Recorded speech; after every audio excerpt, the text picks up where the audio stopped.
Hello Ghana for me kwaba edeba Ghana tube so na sisi adofo se mitire mu ha dia na magwakopie mu ewo eye emrahye bedefie meche Parliament House na eho aye hyehyehye obia eyi ne space obia ahye ne space obia aye ready to listen to the finance minister Honorable Ofori Atta.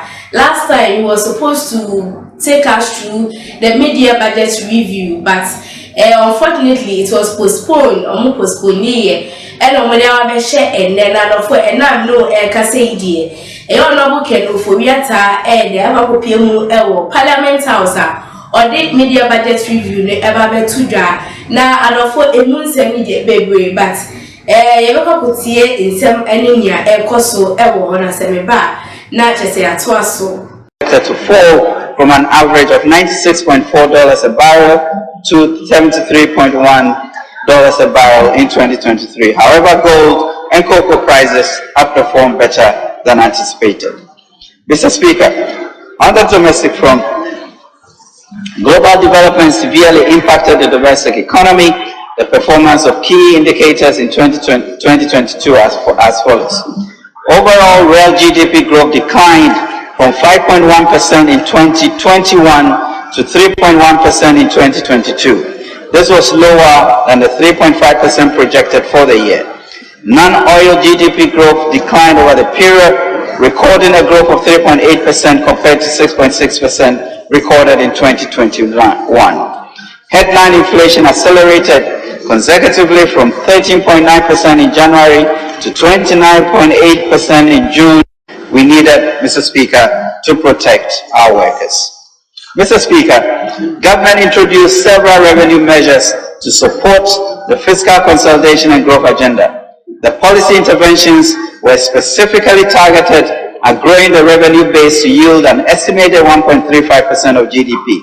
The Ministry of Finance and GRA are working together to ensure the realization of the full yield in the near future through enhanced collection efforts, governance, and EVAT implementation.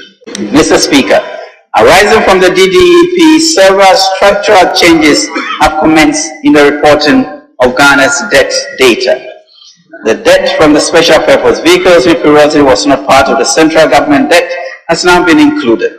Furthermore, we'll be including the long-term debt of selected SOEs such as Cocoa Board and contingent liabilities arising from the IPPs, PPAs, and financial sector recapitalization. Speaker, the macroeconomic environment has changed significantly since the 2023 budget was presented to this House in November 2022. Mr. Speaker, although pressure still exists and there are formidable risks in the horizon, our economy is positioned than it was 7 months ago, as the macroeconomic environment has seen relative stability since the beginning of the year. This is like IMF ECF program, the eventual passage of all fiscal measures in the 2023 budget by the House, and the completion of the DDEP program, and China's agreement to co-chair the OCC with France. Mr. Speaker, the assessment on commitment basis promotes transparency, enables a real-time monitoring of government's fiscal performance, and provides a real-time review on the payables, thus helping to prevent while reducing the accumulation of arrears. This information is also essential for the public to get a comprehensive view of the bold fiscal policies to restore fiscal and debt sustainability in Ghana. Mr. Speaker, with this context, the provisional data on government's fiscal operations for 2022 indicates that 1. Total revenue and grants for the period amounted to 96.65 billion compared to the mid-year review target of 96.84 billion and the projected outturn of 98.08 billion. And on the other hand, total expenditures on commitment basis amounted to 165.06 billion Ghana cedis compared to the mid-year target of 133.84 billion and the projected outturn of 159.01 billion Ghana cedis. Mr. Speaker, the higher expenditure together with the lower revenue outturn resulted in an overall budget deficit on commitment basis of 72.19 billion, 11.8% of GDP, compared to the 2022 mid-year review target of 37 billion, 6.3% of GDP, and the projected outturn of 60.9 billion, 9.9% of GDP. Mr. Speaker, the corresponding primary balance on commitment basis for the period was a deficit of 26.51 billion, 4.3% of GDP, 0.7% of GDP, and the projected outturn of a deficit of 16.92 billion, 2.7% of GDP. Petroleum revenue and utilization for 2022. Mr. Speaker, total petroleum receipts, proceeds from liftings and other petroleum receipts, as of December 2022, amounted to 1.43 billion. The amount comprises receipts from the 63rd to the 68th liftings from the Jubilee field, the 20th and 23rd liftings from the 10 fields, and the 9th and 10th and 11th liftings from the Sankofa field.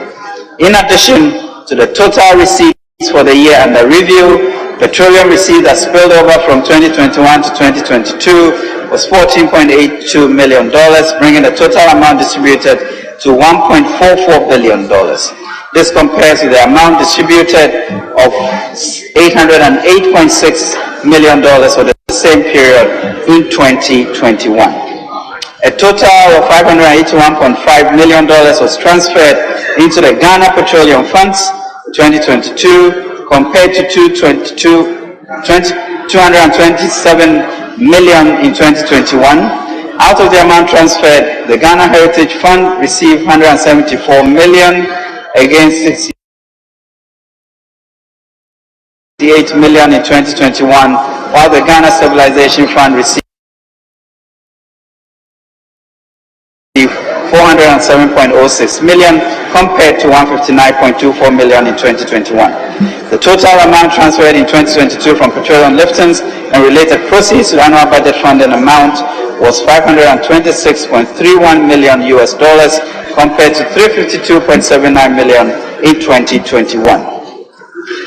Mr. Speaker, on public debt developments, as at end December 2022, Ghana's central government debt and guaranteed debt in nominal terms stood provisionally at $435.3 billion, up from $351.8 billion at end 2021, representing an increase of 23.7%.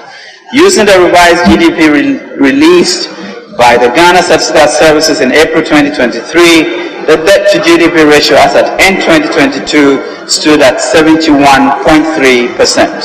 Mr. Speaker, the composition of the total debt stock was made up of provisional amount of $240.9 billion, equivalent to 39.5% of GDP, and $194.4 billion, equivalent to 31.8% of GDP, for external and domestic debt, respectively.